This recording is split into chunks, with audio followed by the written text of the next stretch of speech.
नीरज तीन बहनों का इकलौता भाई था और तीनों बहनों से छोटा था। उसके घर में सब उसके ऊपर जान छिड़कते थे। बहुत मन्नतों से पाया था नीरज को उसके माँ बाप ने। उसके तीनों बहनों की शादी हो चुकी थी और अब नीरज के शादी की बारी थी। पर नीरज की शादी से पहले उसके माँ बाप बहुत घबरा रहे थे। उनके घबराने का मुख्य कारण यह था कि उन्हें लगता था नीरज उनका इकलौता बेटा है। पता नहीं कैसी लड़की उसकी जिंदगी में आ जाए, कहीं उसकी जिंदगी को खराब ना कर दे। यही सोच सोच कर वह परेशान होते थे और उसके बहनों का भी यही काम था कि दिन भर मम्मी पापा से यही बोलना कि सोच समझ कर बहू लाना। एक तो वह लोग खुद डरते थे, ऊपर से उनकी बेटियां उन्हें और डरा देती थी कि यदि कोई गलत लड़की घर में आ गई तो सारा घर बर्बाद कर देगी और सबसे ज्यादा नुकसान तो तुम्हारे लाडले बेटे और हमारे लाडले भाई का होगा। भले ही 2 साल देर हो जाए, लेकिन जल्दीबाजी में कोई फैसला मत करना। नीरज के शादी की उम्र हो चुकी थी, उसके सारे दोस्तों की शादी भी हो चुकी थी और उसके माँ बाप के डर की वजह से उसकी शादी नहीं हो रही थी।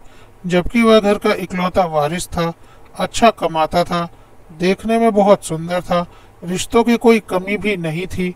फिर भी माँ बाप का डर इसका मुख्य कारण था। एक दिन नीरज की बुआ घर आई हुई थी।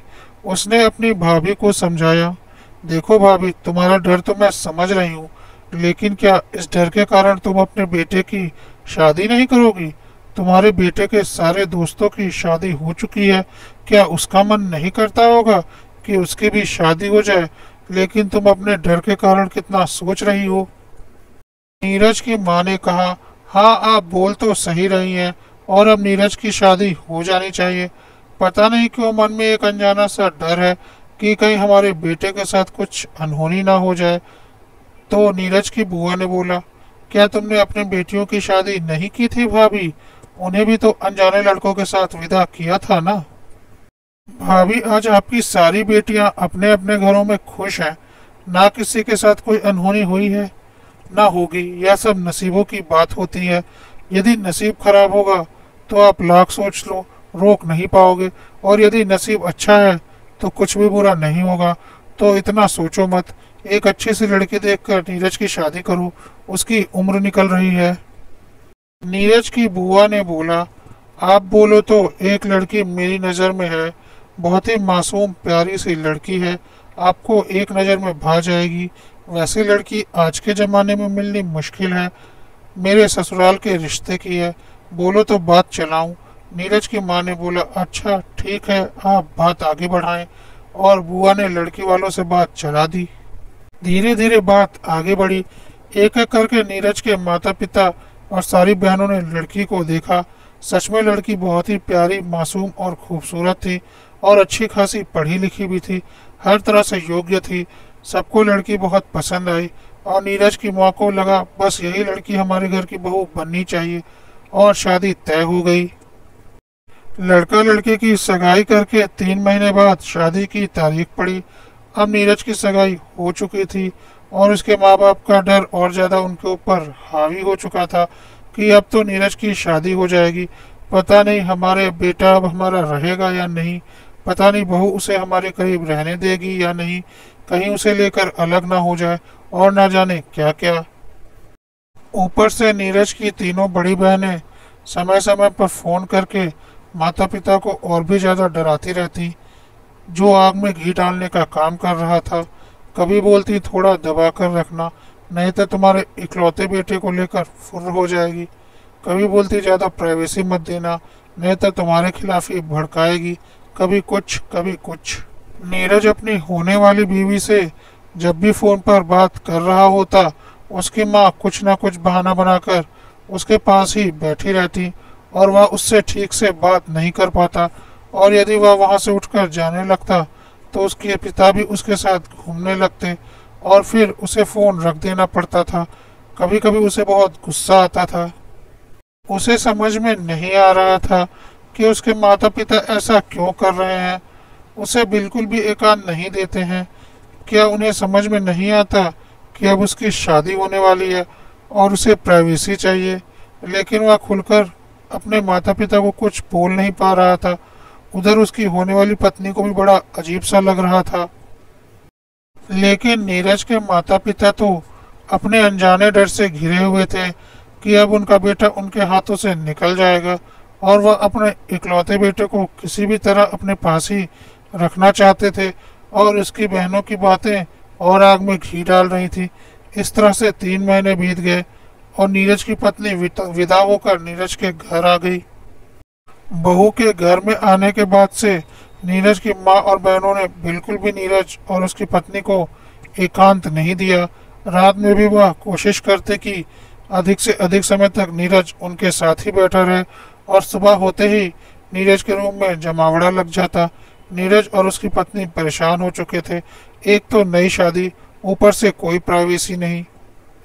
खैर, नीरज और उसकी पत्नी को लग रहा था कि जब सारी ननंद अपने अपने ससुराल चली जाएंगी तो शायद उन्हें थोड़ी प्राइवेसी मिल जाएगी, और धीरे धीरे करके सब अपने अपने घर चली गईं।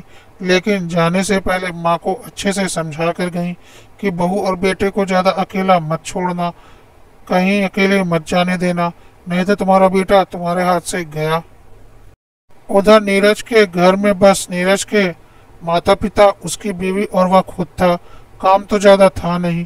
नीरज शाम को 6 बजे तक अपने ऑफिस से भी आ जाता था। फिर वह सोचता कि चलो थोड़ा बाहर घूम आता हूँ। बीवी के साथ उसकी माँ भी जाने को तैयार खड़ी मिलती। नीरज और उसकी बीवी उन्हें मना भी नहीं कर पाते।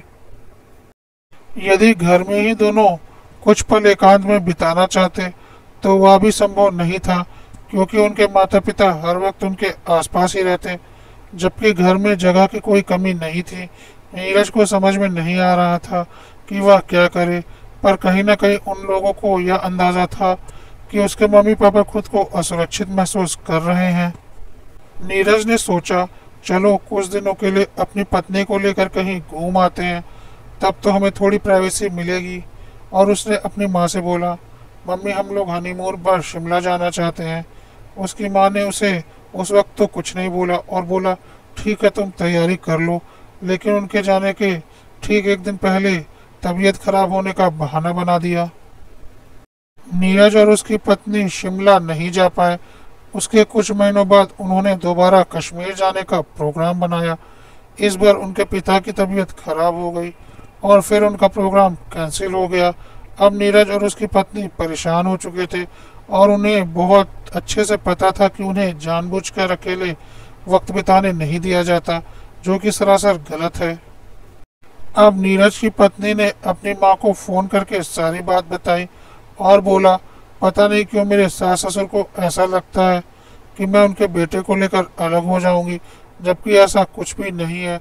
पर उन्होंने खुद ही अपने मन में पूर्वाग्रह बना रखा है और मुझे और मेरे पति को कभी भी करीब नहीं रहने देते। मैं बहुत परेशान हूँ। साथ ही मेरी तीनों ननंद भी फोन करके अपने माता पिता को भड़काती रहती हैं कि कहीं मैं उनके बेटे को उनसे अलग ना कर दूं। पता नहीं सबके मन में यह गलतफहमी क्यों है। इससे तो अच्छा इन्होंने अपने प्यारे बेटे की शादी ना की होती। इस तरह की जिंदगी जीने से क्या फायदा। लेकिन इसमें नीरज की भी कोई गलती नहीं, वह भी क्या करे। बहू की माँ ने नीरज की बुआ को फोन किया, क्योंकि यह शादी उन्होंने ही करवाई थी, और सारी बात बताई। नीरज की बुआ ने बोला, आप चिंता मत कीजिए, मैं भाभी से बात करती हूँ। भाभी दिल की बुरी नहीं है, बहुत ही अच्छी हैं, पर नीरज उनका इकलौता बेटा है और सबसे छोटा है, तो उनके मन में एक अनजाना सा डर बैठा हुआ है। मैं सब ठीक कर दूंगी। अगले दिन नीरज की बुआ नीरज के घर गई और फिर मौका देखकर अपने भाई भाभी के साथ उनके रूम में बैठकर बातें करने लगी। फिर उन्होंने अपने भाई भाभी से बोला, नीरज और उसकी पत्नी अभी तक हनीमून पर नहीं गए, काफी वक्त हो गया है उनकी शादी को। तो भैया भाभी ने बोला, हाँ 2 बार टिकट हुआ, पर हमारी तबीयत खराब हो गई तो वह जा नहीं पाए। इस पर नीरज की बुआ ने बोला, अच्छा भाभी तबीयत खराब हो गई, यह तबीयत खराब होने का बहाना बना लिया। क्या मैं आप लोगों को जानती नहीं? आप लोग अभी भी अपने इस अनजाने भय में जी रहे हैं कि आपकी बहू कहीं आपके बेटे को आपसे छीन ना ले। अगर ऐसे ही सोचते रहोगे तो आपके बेटे का घर कैसे बसेगा, बल्कि इसी वजह से जरूर आपके बेटे बहू आपसे दूर हो जाएंगे। भैया भाभी, मैं समझती हूँ नीरज आपका इकलौता बेटा है और आप उसके लिए फिक्रमंद हैं और आप उससे बहुत प्यार करते हैं। लेकिन क्या आप अपने प्यार के कारण अपने नीरज का घर बसने नहीं देंगे? क्या आपने अपनी बेटियों की शादी नहीं की? क्या आपकी बेटी अपने पतियों के साथ एकांत में समय नहीं बिताती? क्या उनकी सास यही करती है जो आप कर रही हैं? भाभी, वैसे तो आपकी बहू बहुत समझदार है, मैंने बचपन से देखा है उसे। लेकिन अगर आप लोगों का यही हाल रहा तो अभी कितने दिनों तक समझदारी दिखाएंगे? उसे भी तो अपनी जिंदगी शुरू करनी है। अगर आप लोगों ने अपने में सुधार नहीं लाया तो हो सकता है सच में वह नीरज को लेकर अलग हो जाए, और वजह आप लोग खुद होंगे। और रही बात आप अपनी बेटियों की बातों में आकर अपने बहू और बेटे को दूर रख रही हैं, क्या यह अच्छा लगता है? क्या आपकी बेटी अपने पतियों के करीब नहीं रहती? क्या मैं और आप अपने पतियों के करीब नहीं है? तो फिर उन दोनों के साथ यह नाइंसाफी क्यों? क्या उनकी कोई इच्छाएं और भावनाएं नहीं है? जरा सोच कर देखिए। मानती हूँ कि बहनों को भाई से बहुत प्यार है और वह चाहती हैं कि उनका भाई हमेशा उनके लिए साथ खड़ा रहे। लेकिन क्या इसके लिए वह अपने भाई का घर नहीं बसने देंगी? क्या उन्होंने किसी के भाई से शादी नहीं की?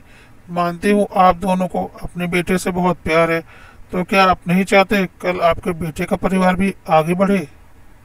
आपकी छोटी बेटी भी तो अपने सास ससुर की इकलौती बहू है और उसकी भी तो दो ननद हैं। तो क्या वह अपने पति के करीब नहीं रहती? क्या उसकी सास और ननद उसके साथ यही करती हैं जो आप कर रही हैं? क्या वह अपने सास ससुर को छोड़कर अपने पति को लेकर अलग हो गई है? नहीं ना, यह सब आपका पूर्वाग्रह है और कुछ नहीं। और भैया, आप भी, औरतों का तो समझ में आता है, आप भी अपनी पत्नी और बच्चियों के कहने पर इस तरह की हरकतें करने लगे। आपको उन्हें समझाना चाहिए। कैसे भूल गए आपकी आप भी अपने माता पिता के इकलौते बेटे हैं? तो क्या आपने अपने माता पिता को छोड़ दिया था अपनी पत्नी के लिए? नहीं ना, तो आपका बेटा ऐसा कैसे करेगा? नीरज के माता पिता के पास इन सारी बातों का कोई जवाब नहीं था। उसके बाद नीरज की बुआ ने अपनी तीनों भतीजियों को फोन करके अच्छी झाड़ लगाई और बोला, कैसी बहनें हो तुम लोग जो भाई का घर नहीं बसने दे रही? क्या तुम्हारे माँ बाप जिंदगी भर बैठे रहेंगे? कल को जब मायके आओगी तो भाई भाभी के पास ही तो आओगी, तो क्यों उनसे दूरियां बना रही हो तुम सब? फिर बुआ ने अपनी भाभी से बोला, भाभी आप बहुत भाग्यशाली हैं कि आपको ऐसी बहू मिली है। अगर इसकी जगह कोई और लड़की होती तो अब तक काफी हंगामा कर दिया होता, लेकिन उसने समझदारी से काम लिया और इतने दिनों बाद अपनी माँ को यह सारी बातें बताई और उसकी माँ ने मुझे। सुधर जा भाभी, तुम्हारा ही भला होगा। इसके बाद नीरज की बुआ थोड़ी देर के लिए नीरज और उसकी पत्नी से मिली। उसके बाद वह अपने घर चली गई। नीरज के माता पिता और बहनों को अपनी गलती का एहसास हो चुका था और वह अपनी गलती के लिए बहुत शर्मिंदा भी थे। साथ ही साथ उन्हें इस बात की खुशी हुई कि उनकी बहू इतनी समझदार है कि अभी तक उसने कोई बात बिगड़ने नहीं दी और अब आगे वो लोग कोई बात बिगड़ने नहीं देंगे। अगले दिन जब नीरज और उसकी पत्नी सुबह उठे तो उन्होंने देखा कि उनके माता पिता अपना बैग पैक करके कहीं जा रहे हैं। नीरज ने पूछा, मम्मी पापा आप कहाँ जा रहे हैं? तो उन्होंने जवाब दिया, बेटा बहुत दिन हो गए गांव का घर नहीं देखा, ना ही साफ सफाई की है। सोच रहे हैं कुछ दिन वहां रह आए। इस तरह से घर को खाली छोड़ना सही नहीं है, इसलिए 2-3 महीने हम वहीं रहेंगे। और हाँ, जब हम वहां से वापस आए तब तुम दोनों भी अपने घूमने का प्रोग्राम बना लेना। तब तक तुम दोनों को यहाँ घर पे सब अकेले संभालना पड़ेगा। हमारी बीमारी की वजह से तुम लोगों के जाने का प्रोग्राम कैंसिल हो गया था, लेकिन अब हम ठीक हैं। हम 2-3 महीने बाद वापस आएंगे, उसके बाद तुम लोग घूमने जा सकते हो। कहकर नीरज और उसके माता पिता गांव के लिए निकल गए।